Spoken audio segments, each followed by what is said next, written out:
You're watching Rurouni K95's anime review on Howl's Moving Castle. Hi, Ruronis. This is your pal Rurouni K95 here. We get to cover another anime film directed by Hayao Miyazaki for today's anime review, Howl's Moving Castle. Howl's Moving Castle is a 2004 Japanese animated fantasy film, which is an anime, correctly, written and directed by Hayao Miyazaki. The film is loosely based on the 1986 novel of the same name by British author Diana Wynne Jones. The film was produced by Toshio Suzuki, animated by Studio Ghibli, and distributed by Toho Co Ltd. The Japanese voice cast features Chieko Bashio and Takuya Kimura, while the English dub version starred Jean Simmons, the actress, not the Kiss member, no, Emily Mortimer, Lauren Bacall, Christian Bale, and Billy Crystal. Yeah. So let's review this anime. The story is set in a fictional kingdom where both magic in the early 20th century and technology are prevalent against the backdrop of war with another kingdom. The film tells the story of a young content milliner named Sophie who is turned into an old woman by a witch who enters her shop and curses her. She encounters a wizard named Howl and gets caught up in his resistance to fighting for the king. So let's review this anime. Sophie, a young millionaire, encounters a wizard named Howl on her way to visit her sister Letty. Upon returning home, she meets a witch of the waste who transforms her into a 90-year-old woman seeking to break the curse. Sophie leaves home and sets off through the countryside. She meets a living scarecrow whom she calls Turnip Head. He leads her to Howl's Moving Castle, where she enters without an invitation. She subsequently meets Howl's young apprentice, Markle, and a fire demon named Calcifer, who is the source of the castle's magic and movement. When Howl appears, Sophie announces that she has hired herself as a cleaning lady. In truth, Calcifer made a deal with Sophie to break her curse if she breaks his link with Howl. Meanwhile, Sophie's notion is caught up in the war with a neighboring kingdom who is searching for their missing prince. The king summons Howl to fight in the war. However, Howl decides to send Sophie to the king under the pretense of being his mother to tell him that Howl is too much of a coward to fight before leaving. He gives Sophie a charmed ring that leads her to Calcifer and guarantees her safety in the process. Sophie meets Soliman, the king's advisor, and also the Witch of the Waste, who Soliman punishes by draining all of her power and reverting her to her true age, that of a harmless old woman. Soliman warns that that Howl will meet the same fate if he does not fight for the king, and so Howl arrives to rescue Sophie. Soliman tries to trap him by turning him into a monster, but with Sophie's help he remembers himself and just barely avoids death. The duo escapes along with the former Witch of the Waste and Soliman's dog Heen. In the meantime, soldiers from each kingdom break into the homes of both Jenkins and Pendragon, Howl's alliances in those kingdoms. Yep. However, the men only find empty courtyard and warehouse, as the castle's magic nature allows travel between the four separate residences. Sophie learns that Howl's life is somehow bound to Calcifer's, and that Howl has been transformed to a bird-like creature to interfere with both sides in the war. But each transformation makes it more difficult for him to return to human form. Howl then has the castle magically linked to Sophie's home, parking the castle itself on the town's outskirts. A few days later, the town is bombed by an enemy aircraft and Soliman's henchman attacks the house in Sophie's hat shop. Howl heads out to protect the group. Sophie then removes everyone out of the house and removes Calcifer from the fireplace, which collapses the castle. The Witch of the Waste realizes that Calcifer has Howl's heart and grabs the fire demon, setting herself on fire. Sophie panics and pours water onto the witch, and which douses Calcifer. The remainder of the castle then splits into two. Sophie falls down a chasm and is separated from the group. Following the charmed ring, Sophie wanders into a scene of from the past where she sees a young Howl catch a falling star. Calcifer and gave him his heart. Sophie calls them to find her in the future, and she is teleported away. Yep. She returns to the present, finds Howl, and then they reunited with the others. The witch returns Howl's heart, and Sophie places it back inside Howl, reviving him and freeing Calcifer. He decides to stay.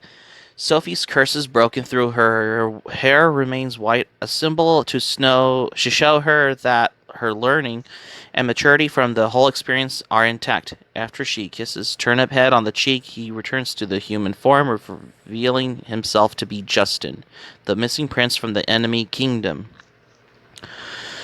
He reveals that only his true love's kiss can break his curse. After seeing Sophie's affection lies with Howl, he promptly heads for home to cease the war. Suleiman, and watching through a crystal globe, also decides to end the war.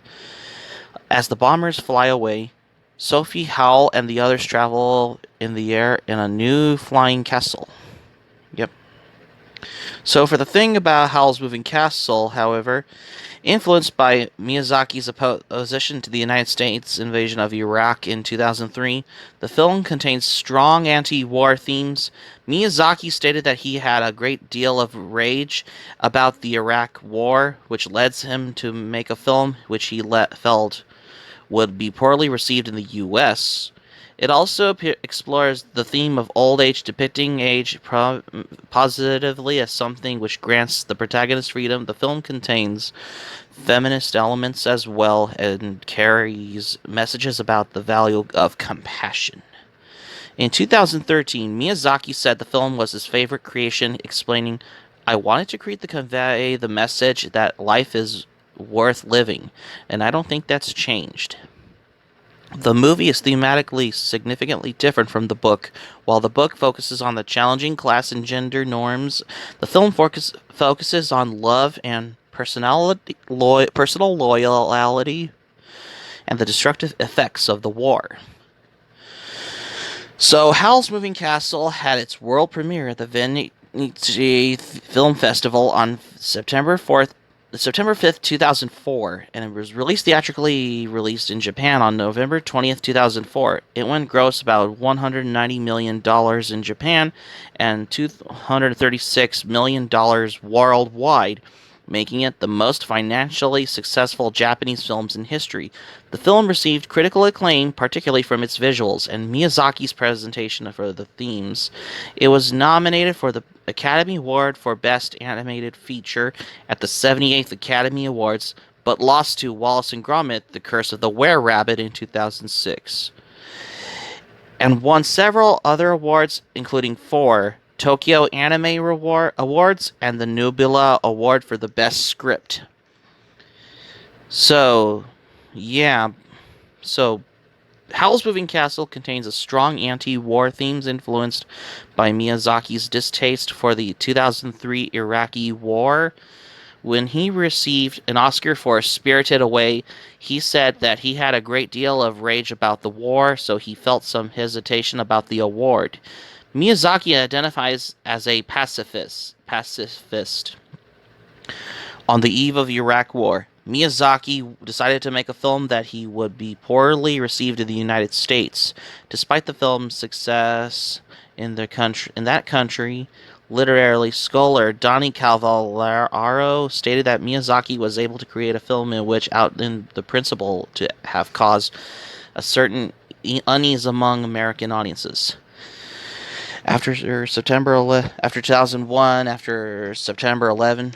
So, anywho, but It's just how it is what it is. In the movie, Madame Suliman appears to be only have sadistic motivations for creating conflict, and despite being omniscient, is unable to recognize the idiocy of the war until the very end of the story. This reflects Miyazaki's desire to show real-life conflicts as also being somewhat arbitrary and fueled by the desires of the capricious people. Cavallaro stated that the depiction of the war carried an unmistakable bitter taste. She also writes that the military presence and warfare was highlighted in the film. From the early concept sketches, military elements were emphasized, and when the film shows the bustling commercial district, the soldiers in uniform stand out intentionally. The universe of Howl's Moving Castle is depicted as not having clear-cut villains and heroes. Instead, the characters are complex, and those that are initially portrayed in a negative light, such as Howl, are shown as capable of change. Matt Kimmick has stated, however, that the simply message of the film is that war is bad. A scene where Sophie is standing in a beautiful field of flowers is interrupted by a war machine, a finger accusing Empire as the destroyer of peace. This portrayal is in strong contrast to other Miyazaki films like Princess Mononoke, which criticizes military conflict in a more nuanced manner. Andrew Osmond stated that Howl's pure-hearted anti-war stance is presented as nihilism, with no alternative as he fights forces from each side and becomes the worst terror of all in the form of the monstrous bird. By transforming into the bird, Howl risks losing his own humanity. Calcifer comments at one point that he will soon not be able to return to human form. In contrast, Ashitaka in Princess Mononoke fights the demonic sickness with which he was afflicted and tries to negotiate a peace between the two sides. Osmond states that both films also point out of the limits of masculinity as exemplified by Howl and Ashitaka. Yeah, it's just how it is what it is. Like several other Miyazaki films, Howl's Moving Castle reflects the director's love of flying. Sequences in the film boast several aircraft of innovative design as well as Howl transforming into a bird. Miyazaki examines the flight as a theme most directly in the later film The Wind Rises. Now, if this was Princess Mononoke, then I would have been looked back to my previous review. But it's Howl's Moving Castle, especially because this one was based on the 1986 novel in the same name, I guess. The film opened at the 61st Venice Film Festival in 2004 and was released in Japan on November 20th, 2004. The film grossed about $14.5 million in its first week of release in Japan alone. The film was distributed in Japan by Toho and made $190,000 million in that country.